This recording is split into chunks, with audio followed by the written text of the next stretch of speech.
পানশালা এবং নাইট ক্লাবে মহিলাদের নিয়োগ নিয়ে রাজ্য সরকারের আবগারি দপ্তর যে বিজ্ঞপ্তি জারি করেছে সেই বিজ্ঞপ্তির প্রতিবাদে সেন্ট্রাল অ্যাভিনিউতে এই মুহূর্তে মিছিল বিজেপির। আমাদের সঙ্গে রয়েছেন আমাদের প্রতিনিধি শিবাশিস মৌলিক। শিবাশিস, কলেজ স্কোয়ার থেকে মিছিল শুরু হয়েছে, বউবাজার পর্যন্ত এই মিছিল হওয়ার কথা। বউবাজার পেরিয়ে মিছিল এগিয়ে চলেছে রাজ্য সরকারের আবগারি অধিদপ্তর পর্যন্ত এই মিছিল যাবে, যেমনটা বিজেপির সূত্রে বলা হচ্ছে। কলেজ স্কোয়ার থেকে বিজেপির মহিলা মোর্চা তারা এই মিছিল বের করেছেন। মিছিলের পুরোভাগে রয়েছেন অগ্নিমিত্রা পাল, সুকান্ত মজুমদার, ফাল্গুনী পাত্র, রূপা গঙ্গোপাধ্যায় সহ অন্যান্যরা। মূলত বিজেপির পক্ষ থেকে যা দাবি করা হচ্ছে তাতে এই রাজ্যে কেন বিভিন্ন পানশালায়, বিভিন্ন মদের দোকানে, নাইট ক্লাবে, সেখানে কেন মহিলাদের কাজ করানো হবে, এই প্রশ্ন তোলা হচ্ছে বিজেপি মহিলা মোর্চার পক্ষ থেকে।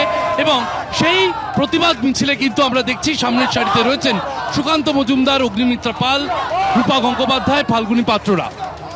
পাপিয়া, সঙ্গে থাকো।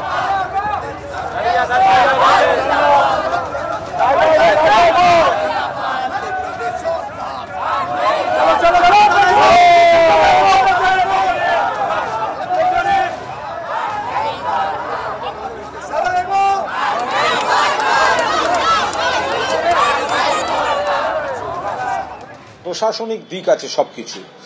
এরা নিজেরা কতখানি বাংলায় মহিলাদের স্বাধীনতা, মহিলাদের উন্নয়ন, একদম প্রত্যন্ত এলাকার আর্থিকভাবে পিছিয়ে পড়া, সামাজিকভাবে পিছিয়ে পড়া মহিলাদের উন্নয়ন কিভাবে হয় সেটা মমতা বন্দ্যোপাধ্যায় দেখিয়ে দিয়েছেন, বারবার দেখাচ্ছেন। ফলে এটা নিয়ে ওনাদের ভাবতে হবে না, এগুলো প্রশাসনিক বিষয়। ওনারা মহিলাদের সম্পর্কে সম্মানজনক তো কোনো দৃষ্টিভঙ্গি পোষণ করেন না। দিলীপ ঘোষ মহিলাদের সঙ্গে যে ভাষায় কথা বলেন, মহিলা মোর্চার কই দিলীপ ঘোষের তা কোনো সমালোচনা করতে দেখলাম না। এই মুহূর্তে যে খবরের দিকে নজর রাখবো, বিশ্ব জল দিবসে হাওড়ার মানুষজন জল থেকেই বঞ্চিত, সেই ছবি আপনারা দেখছেন। এই মুহূর্তে আপনাদের সামনে রাখবো কতটা দুর্ভোগের মধ্যে পড়েছেন হাওড়ার মানুষজন। দেখুন কিভাবে হাওড়ার বেলগাছিয়ার জলের পাইপলাইন বসাতে গিয়ে ধস নেমেছে, একাধিক বাড়ি, অঙ্গনওয়াড়ি কেন্দ্র তাতে ফাটল ধরেছে, এমনকি ল্যাম্পপোস্ট পর্যন্ত ভেঙে পড়েছে, বিদ্যুৎ বিচ্ছিন্ন গোটা এলাকা, যার ফলে বুঝতেই পারছেন কতটা দুর্ভোগের মধ্যে রয়েছেন মানুষজন। ঘটনার দায় এড়াতে দুই তত্ত্ব দিয়েছেন মন্ত্রী অরূপ রায়। প্রথমে তিনি কি বললেন না, প্রাকৃতিক দুর্যোগের কারণে এই ঘটনা, পরে দিলেন উন্নয়ন করতে গিয়ে বিপর্যয়ের তত্ত্ব। বিশ্ব জল দিবসে এভাবেই জল সংকটে জেরবার হাওড়ার বেলগাছিয়া।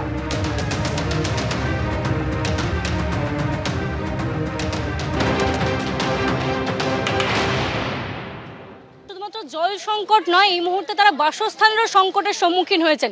তুমি দেখতে পাচ্ছ পেছনের এই বাড়িটি ধসে বসে গিয়েছে, বাড়ির সামনের মাটি খুঁড়ে যে সমস্ত আসবাবপত্র রয়েছে তা কিন্তু তারা বার করছেন। ব্যবস্থা বলতে শুধুমাত্র পার্শ্ববর্তী সুরেন্দ্রনাথ হাই স্কুল তাদের জন্য খুলে দেওয়া হয়েছে, সেখানে তাদেরকে থাকার জন্য বলা হয়েছে। তবে 25-30 জন বাদ দিয়ে এই এলাকার কিন্তু কেউ সেখানে যাননি। তারা একটা অনিশ্চয়তার সম্মুখীন হয়ে তারা জানাচ্ছেন যে নথিপত্র নিয়ে শুধু তো তারা যেতে পারবেন না, তাদের যে ভিটে মাটি, বাসস্থানের আশঙ্কা, সেইগুলো কিভাবে দূর হবে, একটা সমাধান, একটা সুরাহা চান তারা।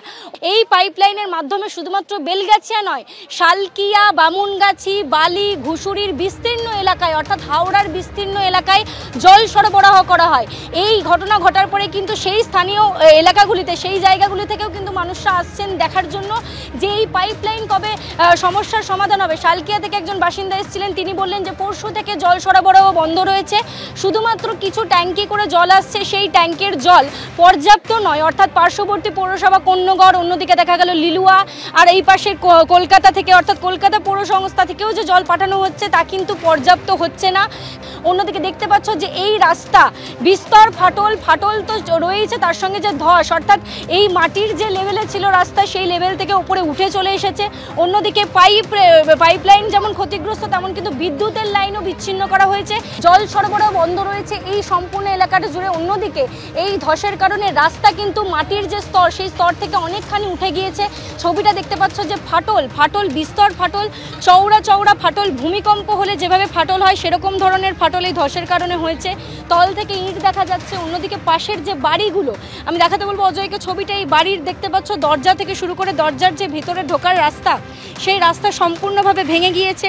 এই রাস্তা একদম চরের মতো উঠে গিয়েছে, অর্থাৎ এই যে দেখতে পাচ্ছ যে একটা রাস্তার স্তর একদিকে বসে নেমে যাওয়া, অন্যদিকে রাস্তাটা উঠে যাওয়া, ধসের কারণে এরকম একটা ঘটনা ঘটেছে। এখানে বিজ্ঞান মঞ্চের সদস্যরা এসেছিলেন, তারা বলেছেন যে মিথেন গ্যাস নিষ্কাশন সম্ভব হয়নি। সেই মিথেন গ্যাসের চাপেই কিন্তু এতদিন ধরে যে ডাম্পয়ার্ড এখানে রয়েছে, সেই ডাম্পয়ার্ডে বর্জ্যগুলো যখন আস্তে আস্তে ডিকম্পোজ হয়েছে, সেই কারণে কিন্তু মিথেন গ্যাসের সৃষ্টি, এবং এই মিথেন গ্যাসের চাপেই কিন্তু সেই গ্যাস নিষ্কাশন করা যায়নি বলেই কিন্তু এরকম একটা ধসের পরিবেশ সৃষ্টি হয়েছে। তারা বলেছেন বিষয়টা প্রাকৃতিক কিন্তু মনুষ্য সৃষ্ট। কী কারণে? কারণ এই যে বর্জ্য, সেই ব্যবস্থাপনায় কোনো রকম পদক্ষেপ গ্রহণ করা হয়নি প্রশাসনের পক্ষ থেকে। তারা বলছেন দশকের পর দশক ধরে এখানে হাওড়া শহরের যে যাবতীয় বর্জ্য তা কিন্তু এখানে জমা করা হয়, এবং যে ওয়েস্ট ম্যানেজমেন্ট, সলিড ওয়েস্ট ম্যানেজমেন্টের যে বিষয়গুলো রয়েছে সেগুলো কিন্তু কিছুই ফলো করা হয়নি। এই জায়গার কোনো বিকল্প জায়গাও তৈরি করা হয়নি। স্থানীয় বাসিন্দারা বলছেন যে মানে উচ্চতায় পৌঁছেছে এই ডাম্পয়ার্ডটা, তা কিন্তু এই এলাকায় ধারণ করার ক্ষমতা নেই, অর্থাৎ এই কারণে ধস হয়েছে। এর আগেও তারা বলছেন যে ধস হয়েছিল, তবে স্থানীয়রা কেউ ক্ষতিগ্রস্ত হয়নি, কারণ সেদিকে কোনো বাড়িঘর ছিল না।